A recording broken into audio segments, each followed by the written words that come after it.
Exercise 14.2 को 14.2 exercise chapter हम लोग कर रहे हैं क्लास 8 मैथ्स का चैप्टर नंबर 14 जिसका नाम है फैक्टराइजेशन।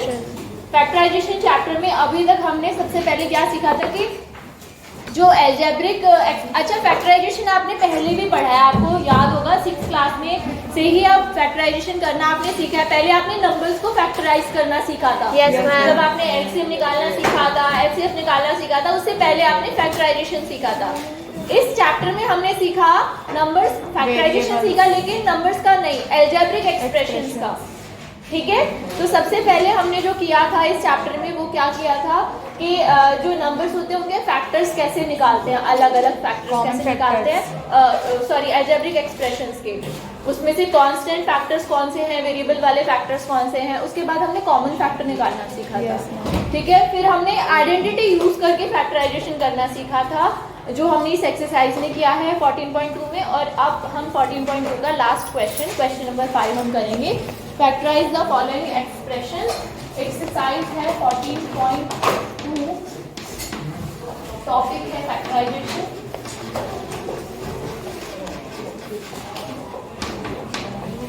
इसमें क्वेश्चन नंबर 5 वही बोला है आपको, फैक्टराइज कर रहे हैं एक्सप्रेशन को। एक्सप्रेशन है p² प्लस 6p प्लस 8। अब मैं आपको एक बड़ी इंटरेस्टिंग बात बताने वाली हूँ। देखिए, जो ये आपका एल्जेब्रिक एक्सप्रेशन है मिडिल टर्म वाला, यस। तो ये देखिए, ये जो आप पढ़ोगे ना आगे 9th और 10th में, इस एक्सप्रेशन के बारे में डिटेल में पढ़ेंगे। ये खास तरह के एक्सप्रेशंस होते हैं जिसमें जो हाईएस्ट डिग्री होती है वेरिएबल की, डिग्री का मतलब पावर, यस, ठीक है, जो पावर होती है हमारे वेरिएबल की हाईएस्ट, यहाँ पर 2 पावर है। देखो वेरिएबल कहाँ कहाँ है, एक तो ये वाला वेरिएबल वाला टर्म है और एक ये है, इसकी पावर है 2 और यहाँ पे पावर है 1। इनमें से बड़ी पावर कौन सी है? 2। तो ऐसा एल्जेब्रिक एक्सप्रेशन जिसमें जो वेरिएबल हो उसकी हाईएस्ट पावर 2 हो, ऐसे एक्सप्रेशंस को हम कहते हैं क्वाड्रेटिक एक्सप्रेशंस। ये आपकी सिलेबस में नहीं है, ये नाम आपको अभी पढ़ने को नहीं मिलेगा, बट ये आप 9th और 10th में तो पूरा चैप्टर है सिर्फ इस तरह के एक्सप्रेशंस के ऊपर, इक्वेशंस के ऊपर। क्वाड्रेटिक यहाँ लिख देती हूँ, मैं इधर लिख देती हूँ, ये है क्वाड्रेटिक एल्जेब्रिक एक्सप्रेशन। ठीक है, तो इस तरह के एक्सप्रेशंस को सॉल्व करने का एक खास मेथड होता है जिसे हम कहते हैं मिडिल टर्म स्प्लिट करना। वो मैं आपको, हाँ, मिडिल टर्म को स्प्लिट करना, जिसका सम आई 6p और मल्टीप्लाई करने पर आएगा 8p होगा। हाँ, ठीक है। तो देखिए क्या करते हैं, ये जो बीच वाली टर्म है ना, ये जो बीच वाली टर्म है, ये बीच वाला जो नंबर है यहाँ पे +6, वेरिएबल को छोड़ दो अभी, +6 जो है, आपको 2 नंबर ऐसे सोचने हैं जिनको जोड़ने या घटाने पर, यानी ऐड या सब्ट्रैक्ट करने पर 6 आए, जोड़ने या घटाने पर 6 मिले, और उनको आपस में मल्टीप्लाई करने पर यहाँ पे वेरिएबल क्या है 1, इनकी मल्टीप्लाई कर दो, कितना है 8, 1 × 8 आएगा, तो मल्टीप्लाई करने पर 8 मिले। 2 नंबर ऐसे सोचिए, 4 एंड 2। आसान है ना, ये हिट स्क्वायर वाला मेथड है, यानी आपको सोचना पड़ेगा इसमें। तो 2 नंबर कौन से हैं, 2 और 4, इनको जोड़ोगे तो 6 मिलेगा, मल्टीप्लाई करोगे तो 8 मिलेगा। इस चीज का ध्यान रखना कि जो 8 आया है ना, ये सिर्फ इससे नहीं आया है, ये इन दोनों के मल्टीप्लाई करके जो नंबर होगा वो हमें यहाँ लिखना होगा मल्टीप्लिकेशन में। इस चीज को नोट कीजिए, इतने पार्ट को नोट कीजिए पहले।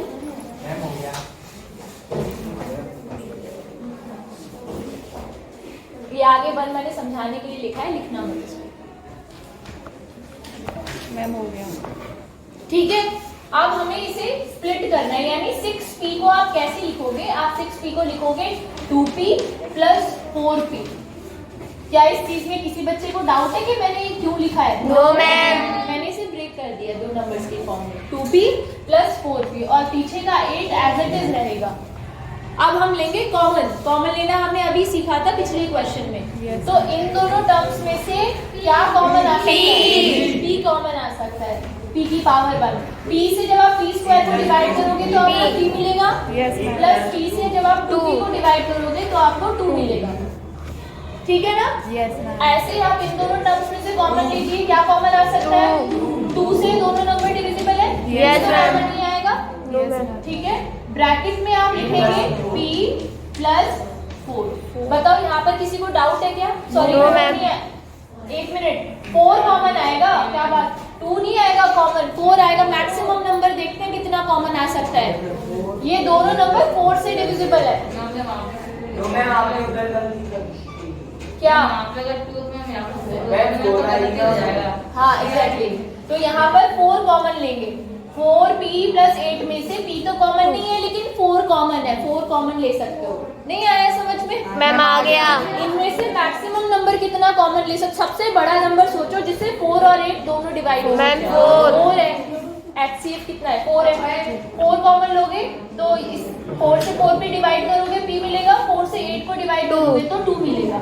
ध्यान रखना जब आप इसे सॉल्व करोगे, एक ट्रिक है चेक करने की कि सही कर रहे हो या गलत। यहाँ दोनों ब्रैकेट में सेम चीज आएगी, सेम एक्सप्रेशन आपको मिलेगा। अब फिर से कॉमन लीजिए तो आप देखो ये वाली टर्म और ये वाली टर्म में p प्लस 2 दोनों जगह कॉमन है। एक ब्रैकेट ये हमने कल किया था इस तरह का क्वेश्चन, इसको कॉमन ले लीजिए। क्या बचा? यहाँ से p और यहाँ से 4। ये आ गया आपका फाइनल फैक्टराइजेशन। बोलो बच्चों समझ में आया? Yes ma'am. नोट कीजिए इसको। मैम कर दिया। ऐसा एक और क्वेश्चन हम लोग करेंगे और ये इतना इंटरेस्टिंग मुझे लगता है, मुझे बहुत पसंद है इस तरह के क्वेश्चन, क्योंकि इसमें हमें सोचना पड़ता है, दिमाग लगाना पड़ता है कि होगा। और फिर जब वो चीज़ हो जाती है ना, मतलब सही आ जाता है तो बड़ी एक खुशी सी मिलती है ना? Yes ma'am. हाँ करें इसे? Yes ma'am. ओके, इसका नेक्स्ट पार्ट सॉल्व करेंगे हम लोग। नेक्स्ट पार्ट है Q square minus 10q plus 21। ये भी एक क्वाड्रेटिक एक्सप्रेशन है, इसको हमें फैक्टराइज करना है सेम मेथड से। तो अभी मैंने आपको बताया था हम क्या करते हैं, मिडिल टर्म को स्प्लिट करते हैं। तो ये हमारी मिडिल टर्म है, नंबर है -10। यानी दो नंबर ऐसे सोचने हैं जिन्हें जोड़ने या घटाने पर -10 मिले और उनको मल्टीप्लाई करने पर 21 इंटू, यहाँ पर अभी भी 1 ही है, 21 इंटू 1 21। तो दो नंबर ऐसे सोचिए, -7 -3। एग्जैक्टली। देखो जब एक बच्चे ने कहा 7 और 3 जब कहा आपने, तो यहाँ पर तो 7 और 3 रखने पर 21 आ रहा है ना? लेकिन यहाँ 7 और 3 रखने पर -10 नहीं आ रहा है। इसका मतलब -10 तभी आएगा जब ये 7 और 3 दोनों ही नेगेटिव हो, दोनों ही माइनस के हो, तभी तो जुड़ेंगे ना आपस में। अगर एक प्लस और एक माइनस का होगा तो वो घट जाएंगे। तो हमें रखना होगा -7 और -3, ये दोनों नंबर है। समझ में आ गया? Yes ma'am. ठीक है, अब आगे का प्रोसेस सेम है। मिडिल टर्म को स्प्लिट करके लिखेंगे। कैसे लिखेंगे? इसे हम लिखेंगे इस तरह से, क्यू स्क्वायर। बताओ 10q -10q को कैसे लिखेंगे? -7q। अच्छा, ऐसे कोई कंपल्शन नहीं है कि आपको 7 पहले लिखना है 3 बाद में। आप पहले 3q भी लिख सकते हो, कोई दिक्कत नहीं है। ठीक है, आप इसे ऐसे भी लिख सकते हो, -3q पहले लिख लो और -7q बाद में लिख लो, ये भी करेक्ट है। ठीक है, अब आप कॉमन लेंगे Q। यहाँ से कॉमन क्या आएगा? Q आएगा। ब्रैकेट Q से Q स्क्वायर को डिवाइड करोगे Q मिलेगा, Q से -3q को डिवाइड करोगे -3 मिलेगा। यहाँ से आप कॉमन लेंगे तो क्या कॉमन लेंगे? 7 प्लस का या माइनस का? साइन -7 आप कॉमन लोगे। -7 से -7q को डिवाइड करोगे तो q बचेगा, और -7 से 21 को डिवाइड करोगे -3 मिलेगा। दोनों जगह ब्रैकेट में सेम चीज आई है, यानी हमने सही फैक्टराइजेशन यहाँ तक किया है। अब दोबारा से दो टर्म्स हमारे पास है, इनमें से कॉमन आपको मिलेगा q -3, और जब आप इससे इस टर्म को डिवाइड करोगे तो आपको मिलेगा q और यहाँ से मिलेगा 7। समझ में आया? Yes ma'am. नोट कीजिए। और लास्ट वाला पार्ट, थर्ड पार्ट आप मुझे सॉल्व करके दिखाइए। मैम कर लिया। मैम कर लिया। ओके क्लास, तो अब हम लोग शुरू करें क्लास 8 मैथ्स का चैप्टर नंबर 14। पेज नंबर है 224 आपकी बुक्स में, और टॉपिक जो हम पढ़ रहे हैं वो है अब division of algebraic expressions. Basic समझ लेना, एक बार समझ में आ जाएगा कभी गलती नहीं होगी, एक बार में नहीं समझ में आएगा हमेशा गलती होगी। Yes ma'am. ठीक है। तो इसमें सबसे पहले जो टॉपिक है इसका पहले मतलब समझ लेते हैं कि अलजेब्रिक, जैसे एक अलजेब्रिक एक्सप्रेशन हम लिख लेते हैं 2x + 5, इसको आपको डिवाइड करना है, डिवीजन करनी है इसकी। तो कैसे करेंगे? आपने मल्टीप्लिकेशन तो सीखे हुए हैं, जैसे 2x + 5 की मल्टीप्लिकेशन आपको 2 से करनी है सपोज, तो आप इसे इस तरह से लिखते हो, 2 से 2x को मल्टीप्लाई करते हो पहले, 4x आपको, फिर 2 से आप 5 को मल्टीप्लाई करते हो, ये आपका हो गया मल्टीप्लिकेशन। ये आपने सीखा है कि ये क्या है, ये मोनोमियल है। मैम यहाँ पे 10 होगा, 5 गलत कर दिया है। ये लोग बात कर रहे हैं, इनकी वजह से मुझे डिस्ट्रैक्शन होता है, यहाँ ध्यान दीजिए प्लीज। तो आपने यहाँ पे एक मोनोमियल से एक अलजेब्रिक पॉलिनोमियल को मल्टीप्लाई किया है। अगर यहाँ पे 2 की जगह 2x होता, ये भी एक मोनोमियल है, इस अलजेब्रिक एक्सप्रेशन है मतलब, और ये दूसरा अलजेब्रिक एक्सप्रेशन है, इनकी मल्टीप्लाई करते तो आपको 2x की 2x से मल्टीप्लाई होगी पहले, 4x स्क्वायर आपको मिलता, और फिर 2x की मल्टीप्लाई करते +5 यानी 10x। तो ये तो थी मल्टीप्लिकेशन। अभी हमने मोनोमियल को पॉलिनोमियल से, बाइनोमियल है वैसे ये मल्टीप्लाई किया है।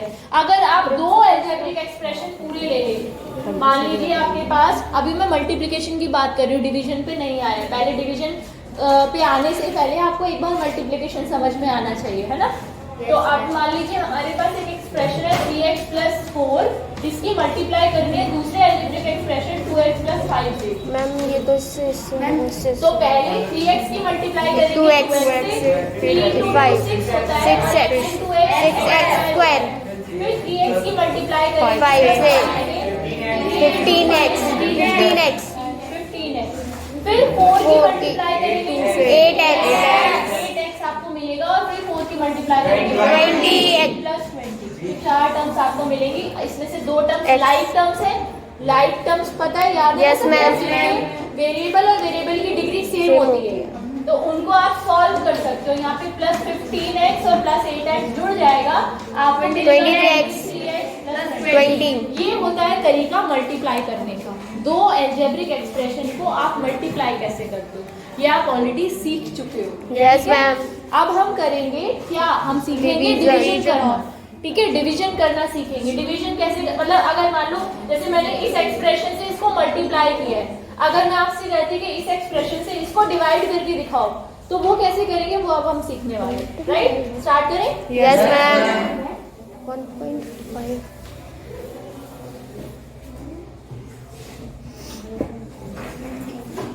तो टॉपिक इसी के अंदर फर्स्ट टॉपिक है division of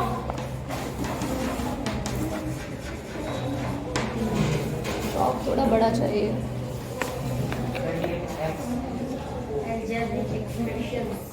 division of a monomial. Monomial का मतलब क्या होता है, कैसा एक्सप्रेशन? वन टर्म होती है। ठीक है, very good. By another monomial,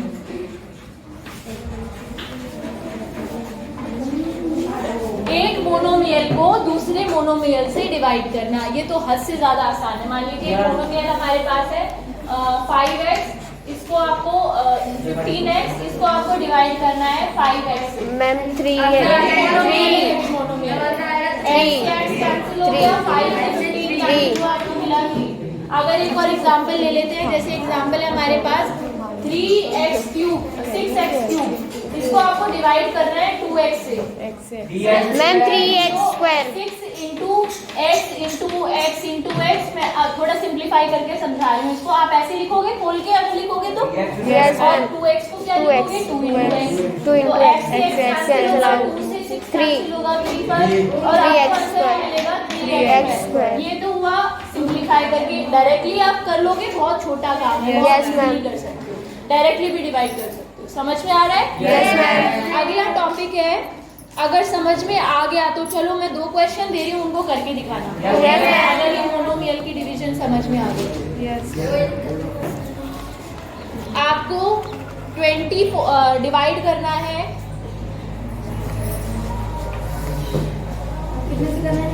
बता रही हूँ, डिवाइड करना है आपको। Divide 24x y square Z cube by का मतलब किससे डिवाइड करना है वो लिख रही हूँ मैं यहाँ पे, 6y जेड स्क्वायर से। इसको सॉल्व करके दिखाइए और आंसर नहीं बताना, आंसर नहीं बताना है।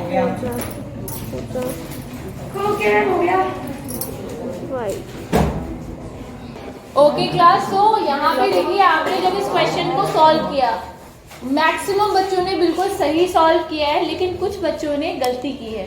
वो अब मैं बताती हूँ आपको, यही एरर होता है पेपर में। पेपर में एरर कहाँ पर होता है कि आपको ये चीजें ऐसे एक साथ लिखी रहते हैं वेरिएबल और सब पे अलग अलग पावर्स होती है, तो आप देखने में गलती करते हो, उसे नोट करने में गलती करते हो। यहाँ क्वेश्चन सही लिखा है, आपने कॉपी में गलत लिख लिया या अगले स्टेप में गलत लिख लिया, पावर्स गलत, तो उसकी वजह से पूरा क्वेश्चन चेंज हो जाता है। क्वेश्चन बहुत इजी है, ये देखिए, पावर्स का ध्यान रखिएगा, जो क्वेश्चन में दिया हुआ है वही आपको लिखना है। अब देखिए x नीचे नहीं है, कैंसिल नहीं हो सकता। 6 से सबसे पहले तो नंबर कैंसिल हो जाएगा, 24 कैंसिल होगा 4 पर, x नहीं कैंसिल होगा तो x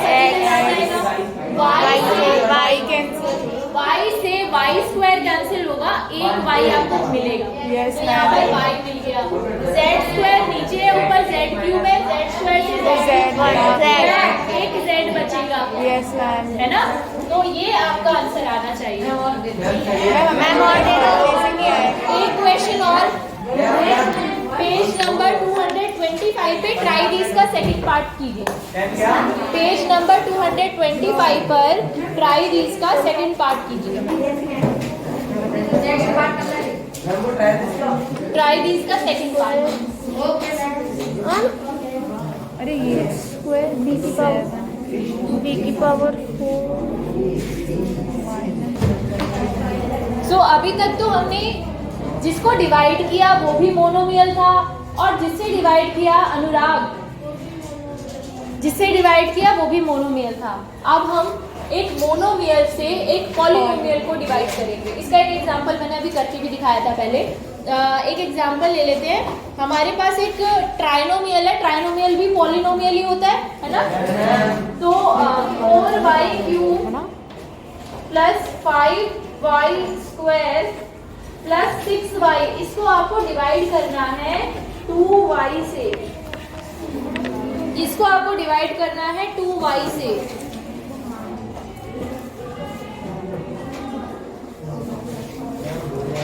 इसका बहुत ही अच्छा तरीका है करने का कि आप इसकी 3 टर्म्स, इसका अलग अलग है ना? देखो जैसे एक नंबर है, मैं एक एग्जांपल के थ्रू समझाऊंगी इसे आपको। एक नंबर है 24, आपको इसे सपोज 2 से डिवाइड करना है, ठीक है? 24/2। आप इसे इस नंबर को आप लिख सकते हो, 24 को हम अगर 3 नंबर्स के फॉर्म में ब्रेक करें जो तीनों ही 2 से डिविजिबल हों, तो वो 3 नंबर्स कौन से होंगे? चलो ये भी एक क्वेश्चन बन गया। 24 को 3 नंबर्स के फॉर्म में ब्रेक करो जो तीनों ही 2 से डिविजिबल हों। ओके मैम, बताओ मैम वो मल्टीप्लिकेशन में होनी चाहिए कि उसमें 8 एडिशन में 4 हाँ, मतलब आप इन्होंने सही एग्जांपल दिया, इसको 3 बार 8 भी तो लिख सकते हैं, है ना? 8 + 8 + 8 अपॉन में 2। अब इनको सेपरेटली डिवाइड कीजिए। 8 को 2 से एक बार, फिर मतलब अगर ये अपॉन में 2 तीनों के अपॉन में ना, इसका मतलब ये तीनों को अलग अलग भी डिवाइड कर रहा है। तो 8/2 + 8/2 + 8/2, यहाँ से आपको कितना आंसर मिला? 4। यहाँ से 4 + 4 कितना आंसर मिला? 12। और अगर आप इसको सीधा सीधा डिवाइड करते तब भी आपको 12 भी मिलता है। समझ में आ रहा है? यानी यहाँ पर अगर 2y टोटल के अपॉन में, इसका मतलब 2y इसको भी डिवाइड कर रहा है, इसको भी और इसको भी। समझ में आया? तो हम इसे इस तरह से लिख सकते हैं। हम इसे इरेज कर दो। Yes, ma'am. एग्जांपल को हाँ, इसको लिखेंगे इस तरह से 4y³ 3 upon 2y plus 5y square upon 2y plus 6y upon 2y। अब इसके आगे का प्रोसेस तो आपको पता ही, अभी हमने किया मोनोमियल Yes, की ma'am. डिवीजन। इससे इसको डिवाइड कीजिए, 2 से 4 कैंसिल होगा, 2 और y से y कैंसिल आएगा, y स्क्वायर। इसी तरीके से यहाँ पर क्या आएगा, 5/2 y प्लस यहाँ से 3b, दैट्स इट, y से y कैंसिल हो जाएगा। बोलो समझ में आया बेटा? Yes, ये ma'am. इसका आंसर है, डिवीजन करने के बाद ये आंसर आएगा। ठीक है? मैम एक और दे दो इसके लिए। हाँ? करने के लिए एक और। एक और दे दूँ? अच्छा ठीक है, चलो एक और क्वेश्चन करिए। क्वेश्चन लिखो बेटा, मैं बोर्ड पे लिख रही हूँ। यस मैम इसे erase कर दूँ क्या? यस मैम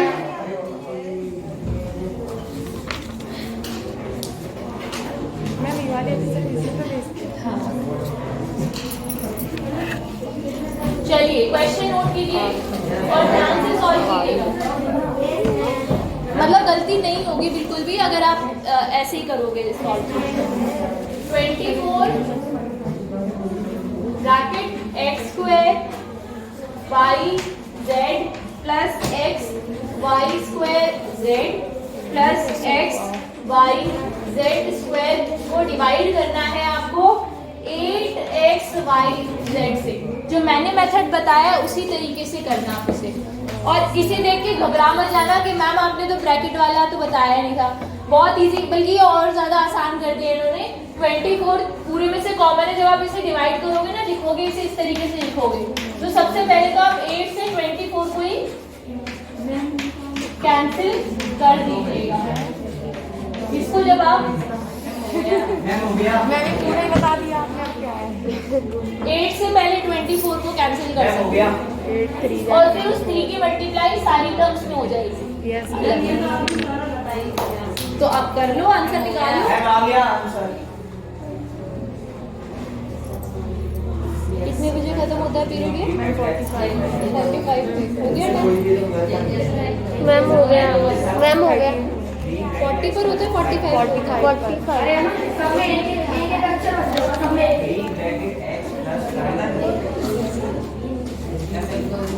इसमें 3 कॉमन ले सकते हैं।